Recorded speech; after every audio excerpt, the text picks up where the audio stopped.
For thousands of years, this narrow strip of water has stood as nature's fortress, a liquid wall that has divided continents, redirected empires, and forced modern civilization to bow to its ancient power, the Red Sea. 12 miles of crushing depth, razor-sharp coral, and currents that have claimed countless vessels. But now, engineers are preparing to do what pharaohs, sultans, and 20th century visionaries only dreamed of: pierce through the heart of the sea itself. With a structure so audacious, it will rewrite the rules of what's possible. This is the story of the bridge that refuses to exist, and the men and women determined to prove the impossible wrong. Stand on the southern tip of Egypt's Sinai Peninsula and look east. Across the shimmering waters of the Strait of Tiran lies Saudi Arabia, so close you can see the mountains rising from the desert haze. 12 miles. That's all that separates two nations, two continents, Africa and Asia. But those 12 miles might as well be 12,000. Every day, trucks loaded with goods destined for Saudi markets sit in endless queues at Egypt's ports, waiting for ferry crossings that can take 8 hours, when they run at all. Drivers heading from Cairo to Riyadh face a maddening choice: take the ferry gamble or drive a 1,000-mile detour north through Jordan, adding days to a journey that should take hours. The cost isn't measured in time alone. It's counted in spoiled cargo, missed contracts, and economic opportunities that evaporate in the desert heat. For decades, economists have calculated the price of this gap: billions in lost trade, entire industries strangled by geography. Now, a blueprint has emerged, not just a bridge, not just a tunnel, but a hybrid marvel of engineering, a $4 billion declaration of war against the very geography that shaped human history. A crossing that would finally, irrevocably, unite two continents in steel and concrete. But the Red Sea doesn't surrender easily. The Strait of Tiran is beautiful, crystalline waters in impossible shades of turquoise and sapphire, teeming with marine life found nowhere else on Earth. Ancient coral formations that have grown for millennia, creating underwater cathedrals of color and life. It's also a death trap for engineers. Beneath that postcard-perfect surface lies a geography designed to mock human ambition. The seafloor doesn't slope gradually, it plunges, 900 feet down in places, sheer underwater cliffs that drop away into darkness. Currents race through the strait at speeds that would tear conventional construction equipment from its moorings. The water temperature shifts dramatically with depth, creating thermal layers that twist and distort with unpredictable fury. And then there's the coral itself. These reefs aren't just scenery, they're a living library of biodiversity, home to species that exist nowhere else in the world. Touch them wrong. Cloud the waters with sediment. Shift the current patterns even slightly, and you trigger an ecological collapse that no amount of money can reverse. The Red Sea's coral has survived for thousands of years. One mistake, and engineers could destroy it in months. The surface world offers no mercy either. Summer temperatures regularly exceed 120 degrees Fahrenheit. Sandstorms materialize out of nowhere, scouring exposed metal and shorting out electronics. The region sits along fault lines that have cracked open civilizations throughout history. This isn't a construction site. It's a proving ground where nature has designed every possible obstacle to human engineering. The solution isn't to fight the Red Sea, it's to negotiate with it. The proposed design reads like science fiction, a hybrid system that dances between surface and sea floor, adapting its strategy to the changing battlefield of the strait. Where the water is shallowest, engineers plan a bridge, not a simple span, but a cable-stayed colossus with towers, Rising like mechanical mountains from the sea, these towers must be anchored into bedrock hundreds of feet below the surface. Each foundation a precision operation, conducted in crushing depths and punishing currents. But bridges have a fatal weakness here: height clearance. The Strait of Tiran is a critical shipping lane. Supertankers and naval vessels pass through daily, their superstructures reaching skyward. Build the bridge too low, and you strangle maritime traffic. Build it too high, and you create a structure so massive, so expensive, that it defies economic logic. So the design shifts. Where the seafloor drops away and the shipping lanes run deepest, the crossing descends. Not with conventional underwater tunnels, but with immersed tube technology. Massive prefabricated concrete sections, each weighing as much as a naval destroyer, lowered into precisely excavated trenches on the seafloor. Picture it: segments fabricated on shore, each one a hermetically sealed concrete tube large enough to carry 6 lanes of traffic. These titans are floated into position, then carefully, impossibly carefully, lowered through 200 feet of water to mate with segments already in place.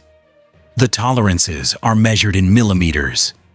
A single calculation error, one moment of misjudged current, and thousands of tons of concrete become a very expensive artificial reef. The transition zones where bridge meets tunnel present their own nightmare scenario. Here, the structure must shift from surface-riding roadway to submerged passage while maintaining perfect structural integrity. These are called cut and cover sections, artificial islands built to house the descent and ascent portals, massive engineered landforms that must anchor the entire system against the sea's constant assault. Every element demands custom solutions. The concrete must be formulated to resist saltwater corrosion for a century. The steel cables suspending the bridge sections must handle not just weight but the constant flexing from wind and waves. Ventilation systems must keep the tunnels breathable without creating pressure differentials that could crack the seals. Emergency egress routes must allow evacuation if disaster strikes underwater. And all of it, every calculation, every weld, every foundation pile, must be executed without poisoning the coral ecosystem that makes this region irreplaceable. This is where engineering meets ecology, in a battle with no margin for error. The Red Sea's coral reefs are evolutionary masterpieces, organisms that have adapted over millions of years to thrive in these specific conditions. They require precise water temperature, exact salinity levels, particular current patterns, and crystal clear water, free from sediment. Change any one variable, and you trigger a chain reaction: coral bleaching, death, and the collapse of entire food webs. Construction means disturbance. It means dredging, which clouds water. It means pile, driving, which creates shockwaves. It means shifting currents and casting shadows where light once reached the reef floor. Every action has consequences measured in dying coral and fleeing fish. So engineers must become ecological surgeons. They're proposing silt curtains, massive underwater fabric barriers that contain sediment clouds within construction zones. Real-time water quality monitoring at dozens of points across the strait, with automated shutdown protocols if turbidity exceeds safe levels. They're planning the construction in phases timed to the coral's reproductive cycles, ensuring that the most disruptive work happens when the reefs are least vulnerable. Some sections may require coral transplantation, carefully removing sections of reef, nurturing them in protected nurseries, then replanting them once construction is complete. It's marine biology meeting civil engineering, a partnership between hard hat workers and marine biologists armed with PhDs.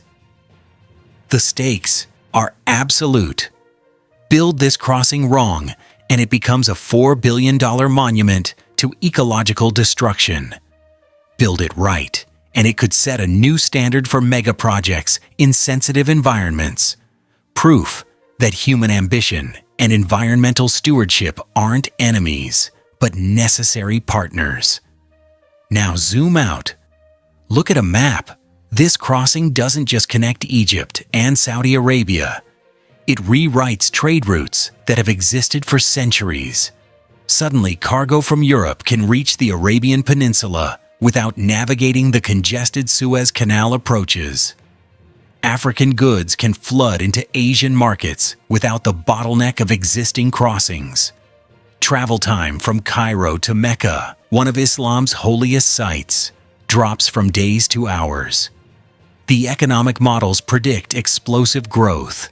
New cities springing up along the crossing. Industrial zones clustering where transport costs plummet. The entire northern Red Sea region transforming from a backwater into a logistics hub, rivaling Rotterdam or Singapore. But economics is only one dimension. This bridge carries geopolitical weight. For Saudi Arabia, it's physical proof of its vision. 2030 Initiative, the kingdom's ambitious plan to diversify its economy beyond oil. For Egypt, it's a gateway that positions the nation as the crucial land bridge between Africa, Asia, and Europe. Together, it's a symbol of pan-Arab cooperation, a concrete manifestation of regional integration that has been more rhetoric than reality. The regional dynamics shift. Israel watches nervously as its neighbors strengthen ties. Jordan sees its role as the northern crossing point potentially diminished. Global powers take note, because whoever controls the choke points of world trade writes the rules of geopolitics. This bridge is infrastructure, but infrastructure is power. As of now, the project exists in that liminal space between dream and reality. The plans are drawn, the feasibility studies completed. The political will, at least publicly, seems present. $4 billion has been committed, an astronomical sum that represents one of the largest infrastructure investments in Middle Eastern history. But commitment and completion are separated by years of brutal reality. The engineering challenges alone could consume a decade. Environmental approvals must satisfy increasingly stringent international standards.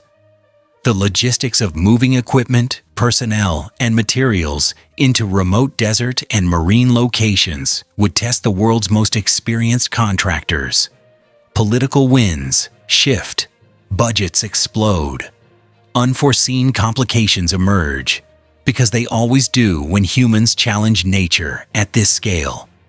The optimists say completion by the early 2030s. The realists add 5 years. The cynics wonder if it will ever be built at all.